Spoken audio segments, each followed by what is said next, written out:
Yo, welcome back to the Horror, Metal, and Comics channel. I'm going to go ahead and continue finishing up my collection videos for my favorite DC superheroes. We already looked at Batman, Superman, Green Lantern, and so now we're going to look at The Flash.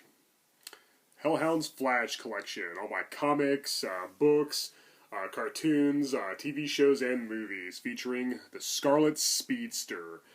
There have been quite a few different characters who have gone by the Flash moniker. There was, of course, the Golden Age version, Jay Garrick. Then the Silver Age version, Barry Allen, who's my favorite. That's what most of these will consist of. Most of these will be about Barry Allen. Then, of course, there's Wally West, who started out as the Flash's sidekick, his partner, Kid Flash, before when Barry Allen was killed during the Crisis in Infinite Earths crossover. Wally West replaced him as the actual Flash. Then, of course, there was Bart Allen. But, yeah, like I said, my favorite's Barry Allen, who debuted in Showcase issue 4 from 1956. The Silver Age Flash. Yeah, Barry Allen, my favorite. All right, so let's go and get started. All right, so the Flash Volume 2 took over the numbering system from Flash Comics, which featured Jay Garrick, the Golden Age Flash. So when Barry Allen Flash got his own title, it took over the numbering system, starting with 104 or 105, I believe. Something like that. But anyway, yeah, here's my... Let's look at some comics. Alright, so here's the Flash issue 224, which also features Green Lantern. Yeah, these... I talked about this in my Green Lantern collection video a little bit. These comics featured it was a Flash story and then a Green Lantern story. It was like a two-parter, double feature type deal. So yeah, the Flash 224. Here's 225, where he seemingly teams up with his arch nemesis, Reverse Flash, Eobard Thawne, who's from the future, from the 25th century, I believe, who time travels. The Flash can run so fast that he can break the time barrier, as can Reverse Flash. He time traveled back to just make Barry Allen's life a living hell. And he's my favorite Flash villain, too, by the way.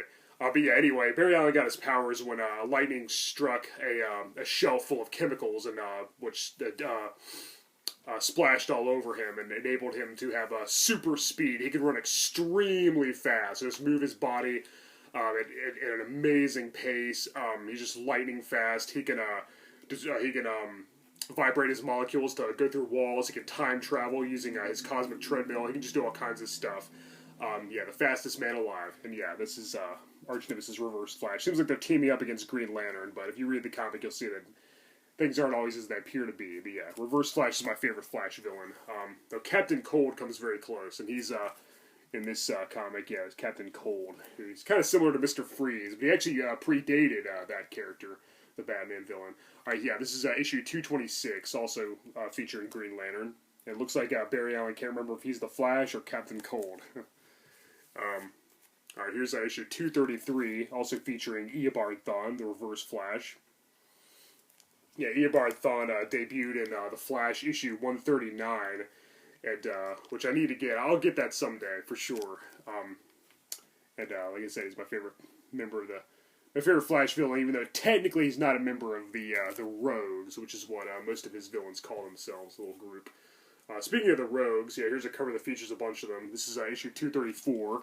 As you can see, it has Captain Cold, the Pied Piper, Captain Boomerang, and Heatwave. Yeah, Flash has got a really colorful Rogues gallery. It's probably my favorite. Next to Batman, Spider-Man, and possibly Superman, the Flash has some of my favorite villains. Yeah, there's also Mirror Master and Gorilla Grodd and a few others. Yeah, this is issue 234 with plenty of his rogues on the cover. Alright, here's issue 237, also featuring the Reverse Flash. Yeah, the Reverse Flash killed Flash's girlfriend, Iris West, who was actually his wife at the time, Iris West Allen, and later versions have it to where Eobard Thawne traveled back in time and actually killed the Flash's mother, so he's definitely his deadliest foe. Yeah, and here's he's trying to steal Flash's second wife on their wedding day, actually. Yeah, 237, and there's a Green Lantern story as well. Yeah, Reverse Flash. Here's one featuring the Mirror Master, issue 241. Yeah, Mirror Master, and there's also a Green Lantern story as well. Oh, and Heat Wave as well. Yeah, Flash has got quite a few interesting villains. Alright, here's issue 245. Sorry, I know it's boring just saying, here's this issue. I'm going to try to talk about them a little bit. I'm going to try to cram all this into one video, unlike what I did with my Batman and Superman videos, which were all 5-parters. My Green Lantern video, I fit it all into one video. I'm going to try to do that with this one as well. Alright, here's issue 249.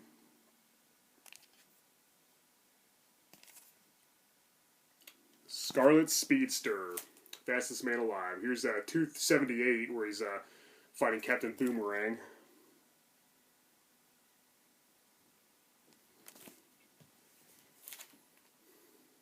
$295 with Gorilla Grodd.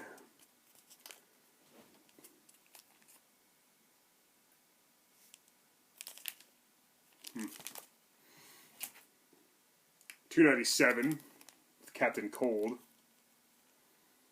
Yeah, Captain Cold's probably my second favorite Flash villain next to Reverse Flash. $232, guest starring Green Lantern. Alright, then like I said, Barry Allen was killed off in the Crisis on Infinite Earths crossover, and then he was replaced with his sidekick, Kid Flash, who became the new Flash, and that's when then we have the Flash Volume 3, and here's issue 3. Yeah, in the late 80s we had started over with a numbering system with a new Flash, Wally West. Yeah, here's issue 3. The Flash Volume 3, issue 5.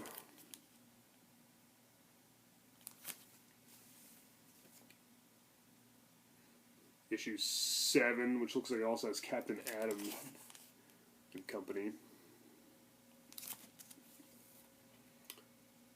And then we jump forward quite a bit. Here's issue 97, which looks like it also has the Jay Garrick Flash from the Golden Age.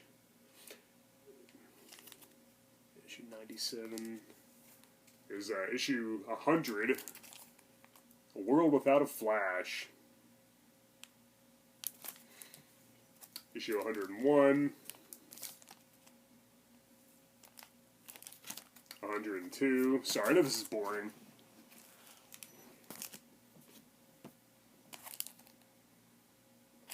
So, always fighting Mongol. Yeah, Mongol's usually a Superman villain, but he's facing off against the Wally West Flash.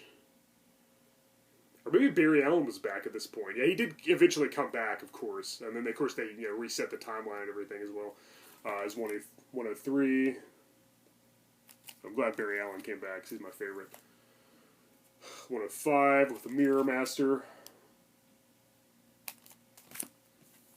111. Again, it's boring. Just look at these comics. We're almost done with the comics, and we'll look at other stuff. 113. 116. The new costume, I guess.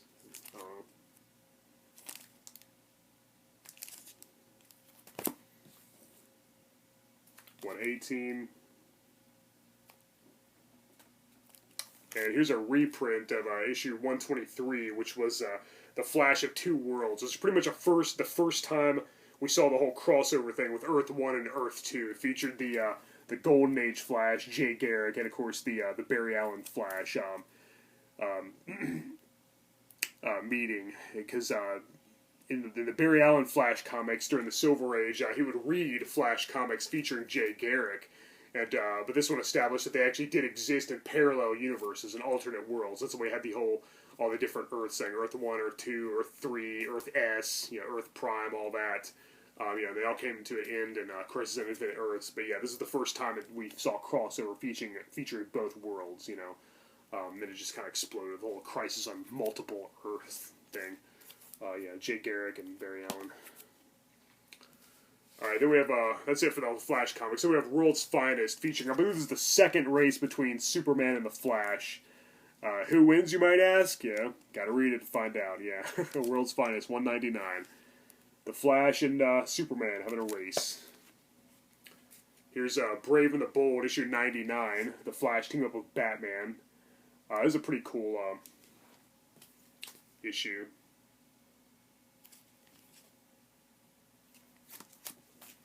Here's Brave and the Bold 125, again with the Flash and Batman. The Scarlet Speedster and the Dark Knight. And here's Brave and the Bold 151, again with the Flash and Batman. Oh yeah.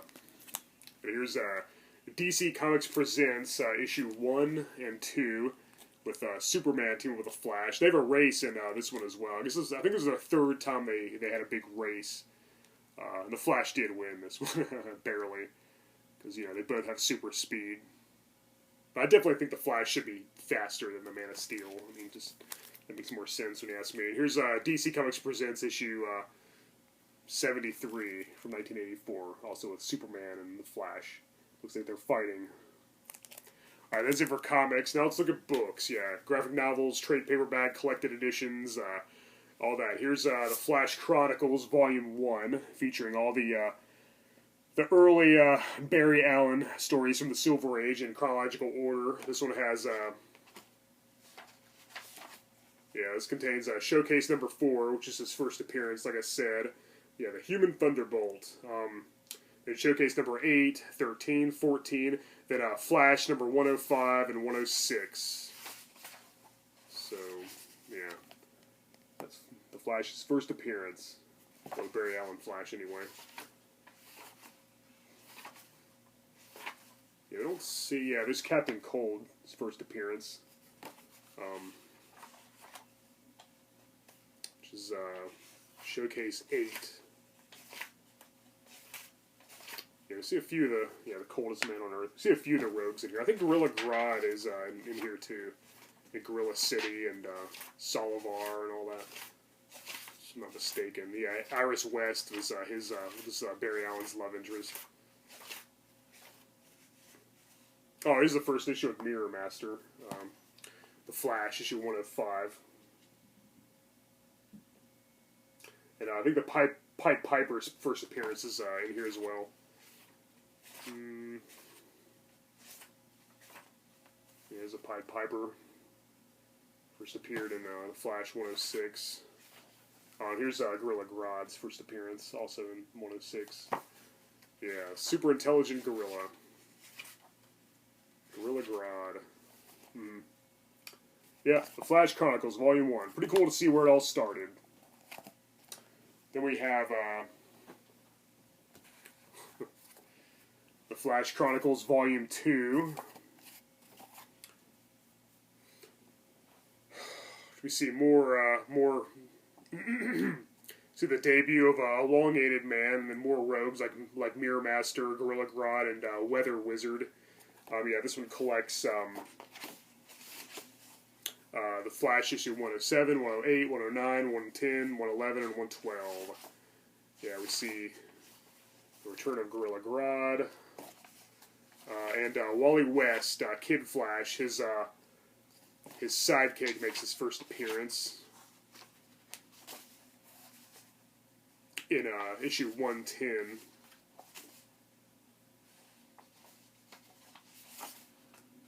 There's a return of the Mirror Master.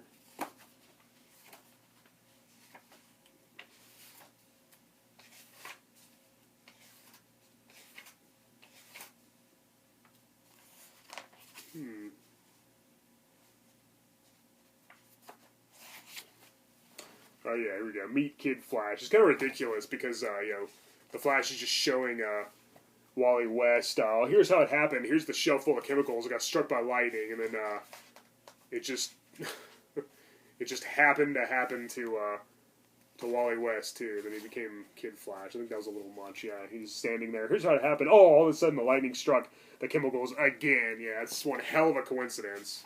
And so he decides to become Kid Flash, his sidekick. But of course later, Wally West becomes the Flash. We saw Kid Flash in his own solo adventures in these comics, and then of course he'd team up with the Flash. But yeah, pretty interesting to see where it all started. Yeah, all the early Barry Allen stories in chronological order. So definitely check out the Flash Chronicles Volume 1 and 2. Then we have the Flash Greatest Stories Ever Told. This is a collection of various different Flash stories from different eras. Yeah, looks like we've got the Golden Age Flash, Jay Garrick.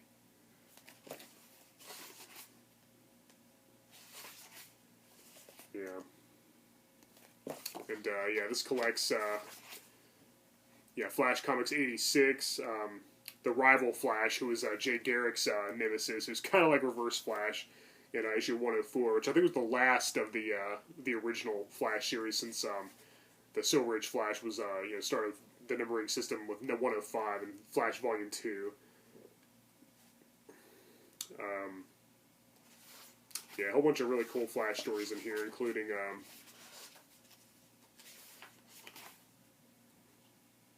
that Flash of Two Worlds comic that we talked about. It doesn't have Barry Allen's first appearance in Showcase issue 4, but yeah, there's a lot of Golden Age Flash, and then, you know, meeting, you know, having Barry Allen and Jay Garrick team up. Yeah, there's Gorilla Grodd, some great stories featuring some of his Rogues Gallery. There's Reverse Flash again, but sadly it doesn't feature his first appearance.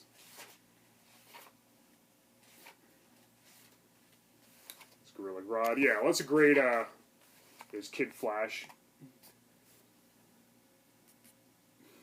Yeah, lots of great Flash stories from different eras. Yeah, pretty cool.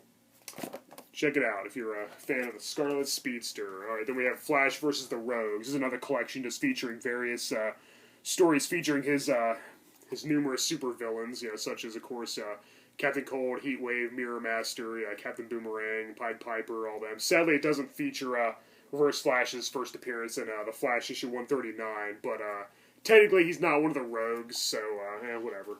But yeah, it's got the first appearance of Captain Cold in Showcase issue 8, you know, Coldest Man on Earth, and Master of Mirrors, you know, Flash issue 105, Minutes of the Super Gorilla, Gorilla Grodd's first appearance 106, yeah, Pied Piper's first appearance, same with Weather Wizard, Captain Boomerang, Heatwave, and a Gauntlet of Supervillains story at the end, which features a whole bunch of them. I really like this one with Heatwave, teams up with Captain Cold.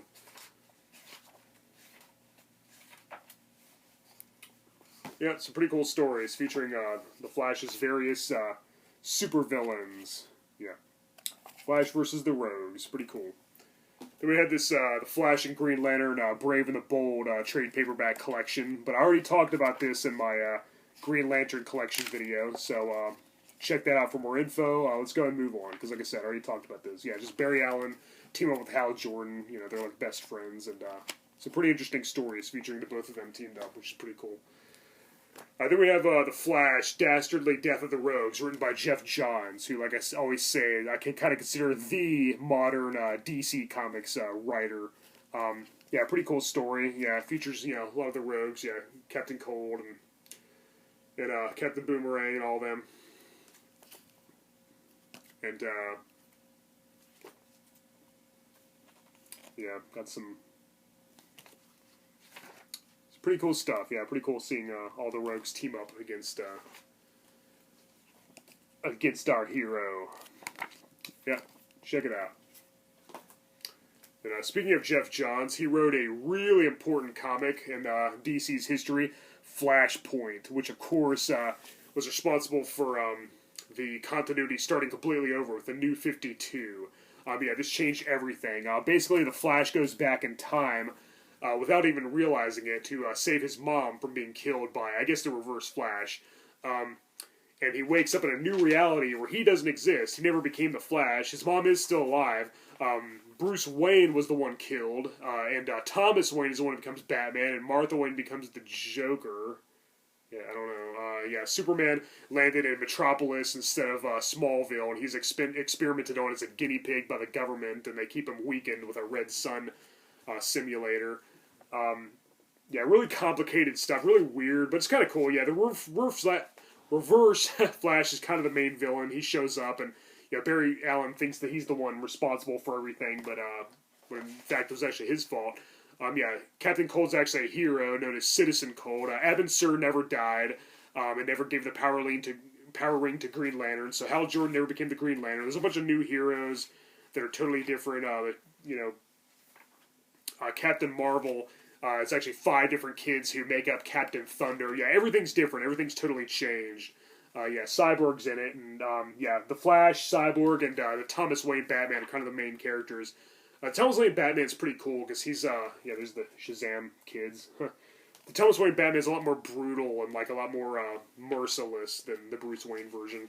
But yeah, it's pretty cool. Yeah, there's Reverse Flash revealing that you know, it was Barry Allen's fault. I don't really know how that works though. Like he goes back in time. Like how did that? You know, all these things happen before he was born. The movie adaptation, which we'll get to in a minute, kind of attempts to explain that, but it still doesn't make sense to me. Like why would him preventing his mom from dying have anything to do with where, you know, Superman's you know, Kal-El's spaceship landed, or you know, Bruce Wayne dying or anything? Well, why would that affect that? It makes no sense. Even the butterfly effect doesn't really explain it. And yeah, this story doesn't really explain it. It's still pretty interesting, well written, and I guess it was necessary to just reboot the continuity completely with the New 52.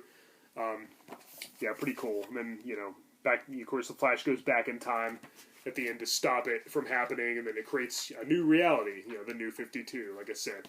But yeah, pretty cool read, as even though it's really complicated and really bloated, and some of it doesn't make any sense whatsoever, but it's still a pretty interesting story nonetheless, and I think it's some of Jeff Johns' best work. They don't enjoy it quite as much as, say, the Sinestro Corps War, though it's close. Then we have The Flash, Volume 1, Move Forward, which is a collection of the New 52 solo Flash stories. Pretty cool stuff. Yeah, some good ones in here. Yeah, basically it's about this this friend of his he had that has the ability to make multiple copies of himself. Like whenever he gets wounded or hurt, like if he cuts his hand off, it'll grow into a new version of him. And then there's like multiple versions and stuff. And then we see a few of the other Flash villains and stuff. It's pretty cool. Yeah, there's Captain Cold. In this version, Captain Cold doesn't just have a freeze gun. He can actually generate and manipulate ice. He has actual cryogenic powers instead of just you know, a freeze gun, which is kind of interesting. Yeah, pretty cool story. Yeah, Jeff Johns didn't write this one. This one was written by Francis Manapul and illustrated by Brian Buccellato. Sorry if I'm not pronouncing these names right, but I've never heard them pronounced out loud. But yeah, pretty interesting. I think this is where Flash first discovers his ability to break the time barrier. Yeah, pretty cool. The New 52 Flash. I know the New 52 later got a little too convoluted, just a little too weird and kind of stupid. But I think it started out pretty good with a lot of promise. But then, like I said, it got way too ridiculous, and they had to start over yet again with Rebirth, which I'm not very familiar with at all. Alright, so that's it for books. Now let's look at cartoons. Now, the Flash never really had his own solo cartoon. The closest thing he had was this DC Superheroes, which was aired as part of the Batman-Superman Hour, you know, with New Adventures of Superman and Adventures of Batman and Adventures of Aquaman and all that. It was part of that syndicated program. As part of the full package, there was an Atom cartoon, a Green Lantern cartoon, a Justice League cartoon, a Teen Titans cartoon, a Hawkman cartoon, each with 3 episodes, and the Flash had one as well, featuring the Flash and Kid Flash. You have these 3 episodes right here. Yeah, and the Kid Flash actually had a red uniform, unlike his yellow one from the comics. And of course, the Flash was part of the Justice League team in these cartoons. Pretty cool stuff. And then, of course, he was also a huge part of the various incarnations of the Super Friends and Justice League and Justice League Unlimited as part of the DC animated universe, which was actually the Wally West Flash.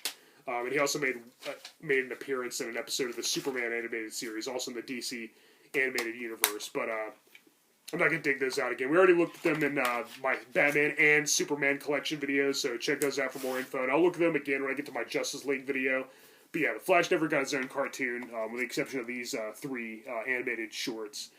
And like I said, yeah, he wasn't Super Friends and Justice League and Justice League Unlimited, but I'm not going to dig those out yet again, because I don't want to show those in every single one of these DC superhero collection videos. Alright, so as far as animated movies goes, he never technically got his own solo movie, but the closest thing was this Flashpoint Paradox, which of course is an adaptation of this, the Flashpoint story by Jeff Johns. Yeah, this is a direct adaptation, and this pretty much is a solo Flash animated movie, even though it's called Justice League. The Flashpoint Paradox. It pretty much is what I consider the Flash's animated solo film. And yeah, it follows the Flashpoint story pretty closely, even though this one actually does try to explain why, you know, so many things got changed that Flash saving his mom had nothing to do with. It even happened before he was even born. So, but it still doesn't make sense. But yeah, we have the Thomas Wayne Batman. We have the war between Wonder Woman, you know, Princess Diana and the Amazons, and Arthur Curry, Aquaman, and the Atlanteans. Yeah, the war between the Amazons and the Atlanteans was a huge part of the Flashpoint story, and it's adapted pretty well here. Pretty interesting. Yeah, of course, it's Barry Allen and Cyborg and Thomas Wayne trying to figure out how he can fix the mistake he calls this alternate timeline where everything's just gone awry. All hell is breaking loose. Kal-El's been captured by the government, like I said, never became Superman.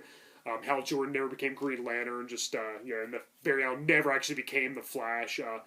And of course, Reverse Flash again is like the main villain. But yeah, pretty interesting. Yeah, I really like the way Thomas Wayne is portrayed. Yeah, the voice acting's really good too. Yeah, pretty cool movie. I like it a lot. And this was basically the beginning of the DC animated movie universe. Not to be confused with the DC animated universe with Batman animated series, Superman, Justice League, all that. Yeah, this was continued in Justice League War, and then all those that we looked at in my Superman and Batman collection videos. But yeah, pretty good movie. And adapts Flashpoint pretty well. Alright, now let's get to live action. Alright, so of course there was the Flash live action TV show, which was part of the Arrowverse, in which Grant Gustin played Barry Allen, aka the Flash. We see him get his powers, and he fights a supervillain pretty much every episode. Of course, there's Reverse Flash. He's pretty much the main villain of season 1. Then we have Captain Cold, and later, Mirror Master, Gorilla Grodd, Heatwave, all that. He's part of like this team who fight crime and stuff, led by Harrison Wells, who might turn out to be not who he says he is in the first season. Now, this is a great show. I really like it a lot. It's actually my favorite show that's part of the Arrowverse. I also like, of course, Arrow and Supergirl and Superman and Lois. They're all good.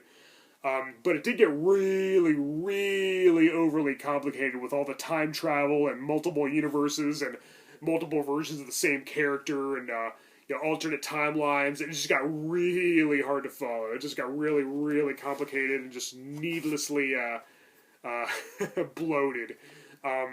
But like I said, yeah, still a great show. Even though, like I said, it did get way too crazy and kind of hard to follow. Yeah, I've got the first 3 seasons here, and I highly recommend you check it out. I don't know what it's up to now. Probably like season 8 or 9. Something like that, but yeah, I'll look at the first 3 seasons, and I plan to watch more someday. I'm going to continue it, but I'm probably going to rewatch these 3 just because, like I said, it's so complicated that I'll need to watch them yet again just to know what's going on because it's just so so confusing. But still a great show nonetheless. Yeah, check it out, the Flash with Grant Gustin playing Barry Allen. Good stuff. Speaking of the Arrowverse, I forgot to mention that Tyler Hoechlin is a great Superman in Supergirl and Superman and Lois. I forgot to mention that in my Superman collection video, part 5, where we looked at live-action TV shows and movies. But look forward to seeing more from Tyler Hoechlin. But I really hope that we get to see Henry Cavill as Superman again. Speaking of Henry Cavill, yeah, the Flash did make brief appearances in Batman vs. Superman: Dawn of Justice. He was in like one brief scene that only lasted a few seconds, and Suicide Squad, which, yeah, likewise, he was just in one brief scene. Yeah, he was in both of these movies, yeah, very briefly. Played by Ezra Miller, who I think is a pretty good Flash. He's Barry Allen, and yeah, he's not bad. But we saw a lot more of him, of course, in the Justice League movie, the theatrical version and the director's cut, Zack Snyder's Justice League. This version's far better, except I like Superman better in this one, and also Steppenwolf's armor is less gross in the theatrical. But other than that, the director's cut is better in every way. It blows this one out of the water. This is one of the best superhero movies ever made, I think. But yeah, like I said, Ezra Miller, of course, plays the Flash, and he's really good. He's really funny. He's kind of the comic relief of the group, much like the Wally West version was in the Justice League animated series. But yeah, definitely check him out. And of course, the Flash, once again played by Ezra Miller, reprising his role from these films in the DC Extended Universe, will be in his own solo movie coming later this year, which is going to feature the long-awaited return of Michael Keaton as Batman and Ben Affleck. Michael Keaton and Ben Affleck in the same movie, both as Batman. That's awesome. Because, yeah, those are 2 of my favorite Batman actors ever, Wow. Yeah, I can't wait for that. But, yeah, really like Ezra Miller's Flash. Looking forward to seeing him get his own solo movie. And hopefully the show's origin story and everything, the lightning striking the shell full of chemicals and stuff and enabling him to run at extreme speeds. Alright guys, well, thank you for watching my latest video featuring my collection of The Flash. Let me know what some of your favorite Flash stories are below and what you think about the upcoming movie. I'm Hellhound, thank you for watching the Horror, Metal, and Comics channel. Until next time, later.